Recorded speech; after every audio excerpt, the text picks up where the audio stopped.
कुनै आन्दोलन हुँदैछ भने शिल्ड बिना र फुल गियर इक्विप बिना कुनै सिपाहीलाई अगाडि नबढाउनु हुन्न। म हार्दिक अनुरोध गर्दछु। दंगा नियन्त्रण गर्न जाँदाखेरि दुईटा हात दिएर पठाछ। कसरी गर्ने दंगा नियन्त्रण? दुईटा हातले आन्दोलन रोक्न सकिँदैन हजुर। हामीले माथिबाट निर्देशन दिँदै गर्दाखेरि तल्लो दर्जाको हाम्रो कर्मचारीहरूले कति रिस्क बेहोरेर तपाईको अगाडि उभिनु पर्छ, ज्यान धरापमा राखेर हुनुपर्छ। At least we need to equip them. तपाईको त्यही अनुसारको शिल्ड, त्यही अनुसारको बुट, त्यही अनुसारको कम्युनिकेसन च्यानल्सहरू, इक्विपमेन्ट, गियर्स, ड्रोनको थ्रुबाट तपाईको असुर ग्यासहरू हाम्रो फाल्न मिलिहाल्छ। त्यही अनुसारमा अनाउन्समेन्ट गर्न मिलिहाल्छ। This is called modern policing. So will be modernizing police in Nepal from now on. अबदेखि हामीले आफ्नो संगठनलाई नयाँ मोडर्न पुलिसिङ भनेर हामीले गर्छौँ, जसमा हामीले प्रविधि, स्रोत साधन सबैको युज गरेर हामीले त्यही अनुसारमा फुल फेजमा ट्रेनिङ दिएर हामीले बल्ल हामीले अगाडि बढाउँछौँ। Without any shield no police is going to go to handle a riot.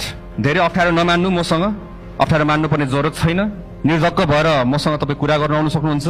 मलाई सर बढुवा गरिदिनु पर्यो भने चाहिँ नआउनु है मेरोमा चाहिँ, यो चाहिँ बन्द है। मलाई सर अनि त्यो नाकामा चाहिँ मलाई राख्नु पर्यो, सर्वा गरिदिनु पर्यो भने फेरि नआउनु मेरोमा, स्पेसली नाकाहरूमा।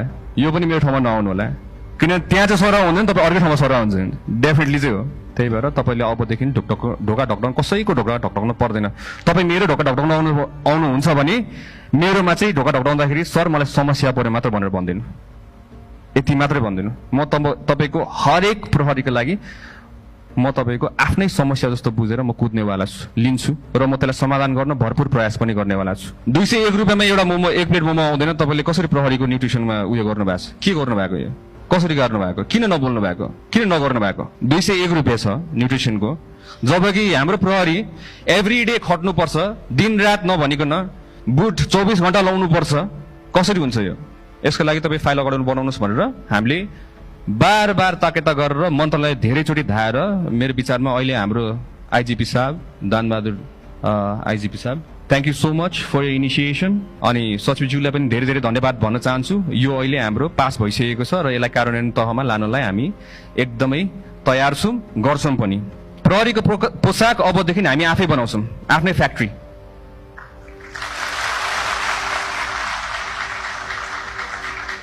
यो फ्याक्ट्री फेरि तपाईँको सहरतिर हुँदैन, यो फ्याक्ट्री गाउँतिर हुन्छ, ताकि गाउँको ठाउँको मान्छेहरूले रोजगारी मिल्छ।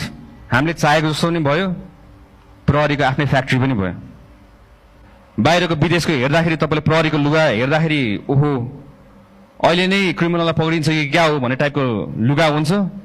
हाम्रो हेऱ्यो उद्रेको लुगा, खुइलेको चुस्ता, च्यातेको बुट।